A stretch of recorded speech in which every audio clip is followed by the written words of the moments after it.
Hello, everybody. Happy hump day of the month. It is midway through May, which means the third of 5 installments, I believe, this month of Jank Pack Thursday. 73 entries remaining on the wheel. 73, good number. That was my number for the 2 years I played football in college.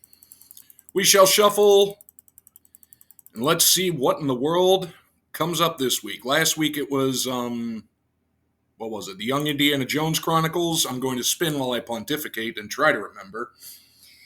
But yes, the Young Indiana Jones Chronicles. So much stuff left on the wheel. And coming up, we are going to enjoy us a pack of... one of the 3 packs of Exotic Dreams. We're going car hunting, courtesy of Julie Farnham. I love this set. Basically, I think we're going Countach hunting, Lamborghini Countach hunting. So stay tuned and join me at the table in a moment, won't you?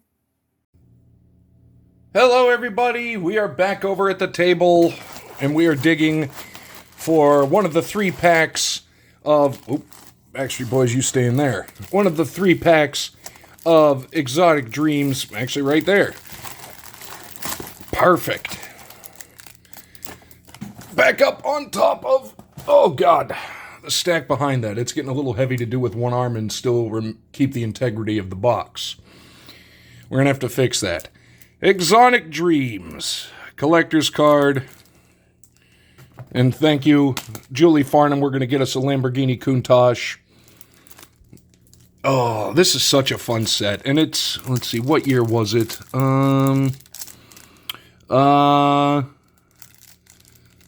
Doesn't say. I cannot remember off the top of my head. I want to probably say early 90s, but the cards will most likely tell us.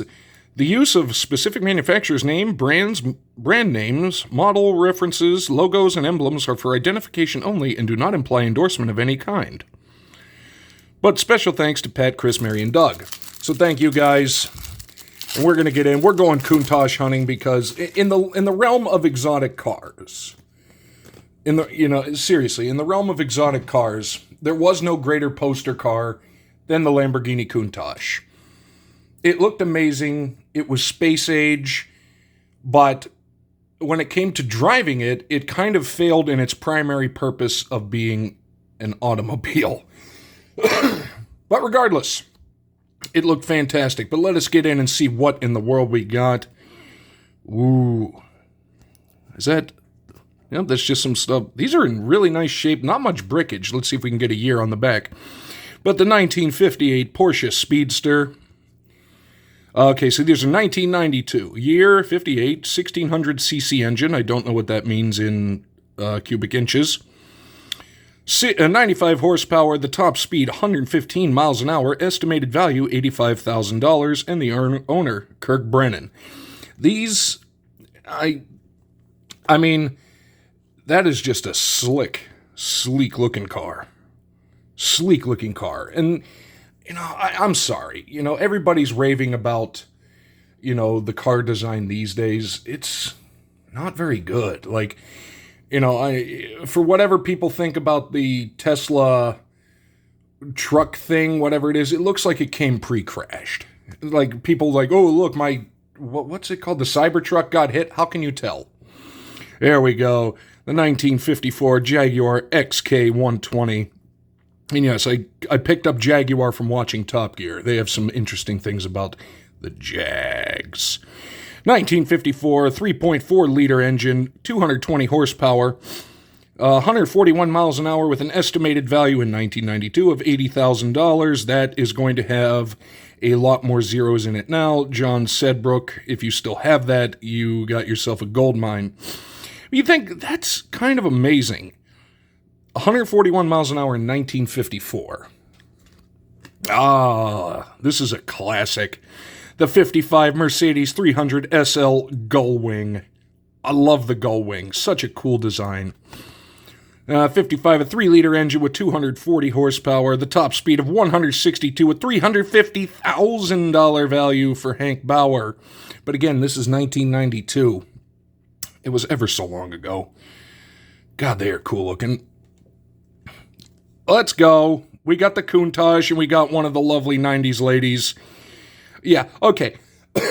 I know that in Italy, they sometimes often use Ferraris and Lamborghinis as police cars, but what would you do? In all honesty, if you were in some city, you called a cab and this shows up. You're not getting any luggage in there. And this is Mandy with the Lamborghini Countach 25th Anniversary Edition Taxi Edition. A 5-liter engine out of the 1989 Lamborghini. 470 horsepower, 195 mile an hour top speed, 350,000 estimated value for Cave Lahijani. Countach wins. No, man, like I say, they're so beautiful, but my God, they are impractical. I'd never fit in one. The 82 Ferrari Mondial. This is one of the weird Ferraris. The Ferrari Mondial Coupe, or Coupe for the Americans, 82, a 3-liter engine, 214 horsepower, 143 mile an hour top speed, $45,000 value for Rex Classic Cars. Like, I don't know, like, what was it that Enzo Ferrari himself only started the production line so he could fund his racing team, and from what I've understood, actually looked down very, very, very much so on people that would buy his road cars. I don't know. That's weird, but there we go. Another lovely lady with the... yeah, that's the fire department I want to be in if the chief is getting a Countach.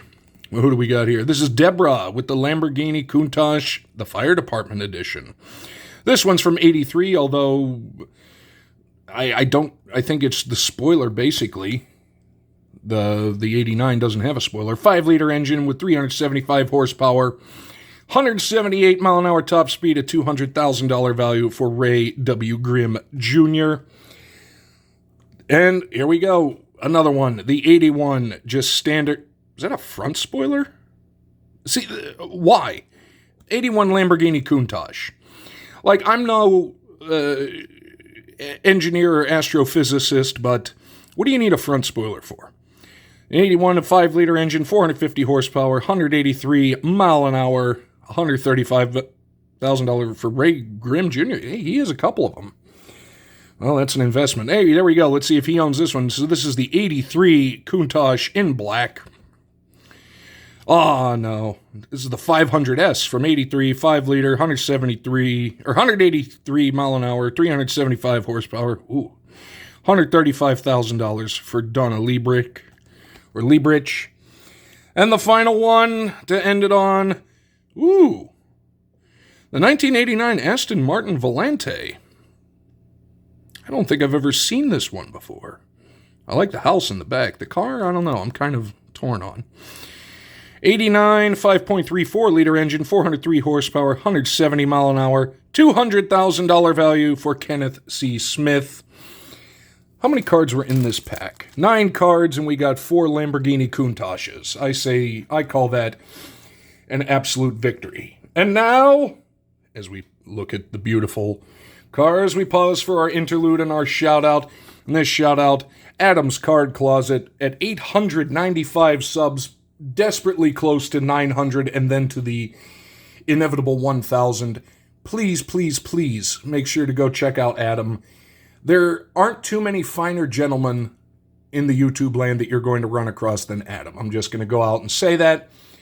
One of the greatest Chipper Jones collections, if not the greatest Chipper Jones collections in existence. He can claim it's a card closet. It's more of a card, what would be a good one? I've used warehouse, but you know, I'm like card emporium. But there, you know, he doesn't tell us, but we all know. All of us in the know. There's laser grids. You know, there's patrolling robots. There's some stuff going on. But Chipper Jones super collector, TTM master extraordinaire, and just all around good guy. Adam, please. Link to him down below, and also link to Julie Farnham for the pack down below. Please make sure to sub Adam up. Tell your friends, and he deserves much more than the 895 that he has now. And now, Let's see. Any football news? Not really. Heard this morning, again it's Tuesday, that the opening Monday night game is going to be the Jets and the 49ers. I think we can all hope that Aaron Rodgers can last more than, 2 plays. He's kind of gone a little loopy, but for a career he had coming up the way he did, he doesn't deserve to go out that way, Like, I just want to see him. I want to see what the Jets can do with him. Because there was all that hype last year and it just instantly ended in, 70 seconds, unfortunately. But, again, you can mainly fault that crap looped, and that is the problem. That artificial turf that a couple stadiums still use is it's a synthetic material and it's looped. So the cleats get stuck in it real easy. And if you look at the blown out ACLs and Achilles injuries over the past couple years, a good portion of them have been on those crappy fields. So hopefully they can make those stadiums replace them, because they are, the football players back in the day, we always would talk about the turf monster. This is a turf monster indeed. So best of luck, Aaron Rodgers, and we'll see what in the world happens, and I cannot wait for football season. That's all I'm going to say. Mini camps are starting soon, or have started, and training camp will be on the horizon. And now, enough of that blather, to the hunt pack, and actually kind of fitting that Julie Farnham sent us this pack, because we're going back to the Art Suydam fantasy art trading cards. Still working on that set. I think maybe one more pack, and I'll be down enough that I can actually print out a checklist to make it easier, because I have the stack of the ones that I'm looking for. Actually, here's the stack right here. So we're going to get a little more into that. And in we go! And also, we're still looking for any of the... I think, didn't they have... Yeah, we're still looking for any of the metallic cards, any autographs, anything like that. But we got us a bunny. We start with a bunny. We love the bunny. And this is Hopscotch. I never quite figured out what the purpose of that game was. Actually, now that you think about it, I'd hop to Scotch, but Mammoth! Oh, we got us a Mammoth. What we got here? The Woolly Mammoth. This piece was painted in Playtime Kitty paints on watercolor paper with a little white acrylic paint and a tube of clear acrylic washes. Again, I don't know what this means. It sounds impressive. This was my first full painting commission. They printed it and forgot to pay me for the job. Another lesson learned. Yes, I'm sure they forgot. That is a cool-looking thing. Okay, I think we've seen this one before, but the art is just incredible. The Bedtime Story. There was a riddle I heard in my youth. Fat and Skinny went to bed. Fat rolled over and Skinny laid dead. This was my splash to a fairy tale called The Tale of Fat and Skinny. That's kind of funny. Next. Ooh. And that's another thing. I see it a lot on train cars, just to go back and, growing up in an industrial city that still had a lot of trains, love looking at graffiti. Love looking at graffiti, especially on train cars, because they've crisscrossed the country and you can see the different arts. Otter! The Beggar. I've often noted and quite frankly puzzled over the incomparable kind of demeanor and happy-go-lucky jovial spirit of some of the nation's lost souls. I like to give them a place in my art. That's an interesting take on it. Like this. It's like reminiscent of kind of Old Man in the Sea adjacent. Well, how about that? This is one of my first experiments with painting. It's done in oil paint and ink soaked in a bucket of water. 1970s, I think. I don't understand the point of soaking them in water. What in the universe is going on in this one? Some artists like to... This is religion, by the way. Some artists like to poke fun at political and social issues. Some satirize domestic existence, color, and class wars. In my work, I am inclined to venerate them all equally. Yep, that about sums it up. I love the ones with just so much white space in the background. It really makes the actual design pop. This is Moonwalk from Brer Rabbit. Pen and ink with a wash of watercolor. I don't understand what this wash means. See, and again, it's like kind of dark, kind of muddy, but then you have the pop of the masks. It's just really nice. And it's one of those things, I don't know art, but I know what I like. Tarzan, The Lost Adventures. Shout out Gary B. I also wanted to get a crack at doing Tarzan. Here with this series, I got the chance. Finally. And that is cool looking. 2 more cards, no metallic ones this time. Well, hello. Hello. Armageddon. I thought I'd mix some old and some new. Modern guns with old style color. That's kind of cool, except I don't see the modern guns. I see the bandolier, but no actual gun. And the final card. That's upside down. Another Tarzan one? Yeah. God, that is so nice looking. Tarzan, The Lost Adventure.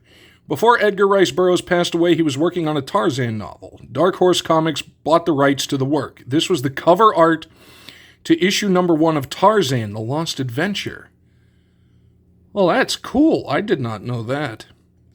And there's his signature there. And actually, I did find out, because I've got him in the past, Art Suydam is a very, very good autograph signer, so I may try him again once I get the complete set and take a look and see what's going on. But that is going to do it this week. Jank Pack Thursday. We've hit the 15-minute mark on this recording, so probably 18 or so minutes since the premiere technically began with the whole thing. Just want to shout out one more time, Julie Farnham, thank you for the pack. Adam's Card Closet, pushing to 900 and beyond. Link to both of them down below. We had some exotic cars. No mustaches, unfortunately.